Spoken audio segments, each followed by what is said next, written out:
Alden binulgar na inaalagaan siya ni Catherine Bernardo sa Canada. Ang tambalang Kathden, na kinabibilangan ni Catherine Bernardo at Alden Richards, ay kasalukuyang usap-usapan sa social media. Sa ngayon, ang dalawa ay nasa Canada para sa pag-shoot ng kanilang pelikula na may pamagat na Hello, Love, Again. Maraming netizens ang nagbigay pansin sa kakaibang chemistry sa pagitan ng Kathden. Napansin nila ang pagiging natural ng kanilang mga eksena at ang tila tapat na emosyon na lumalabas sa bawat pagganap nila. Ang kanilang pagganap sa pelikula ay tila naging napakatotoo, na para bang ang kanilang relasyon at mga eksena ay hindi na lamang bahagi ng script kundi bahagi ng tunay na buhay. Sa mga post at reaksyon sa social media, hindi may kakaila ang damdamin ng mga tagahanga na tila nadarama ang bawat sulyap at kilos ng Kathden.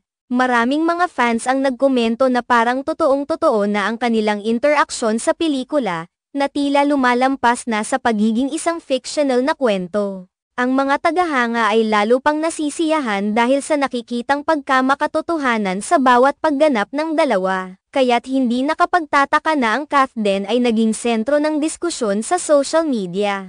Ang kanilang pagganap at ang kanilang personal na koneksyon na nakikita sa pelikula ay nagbigay sa kanilang mga tagahanga ng karagdagang dahilan para maghintay at mag-enjoy sa kanilang mga susunod na proyekto.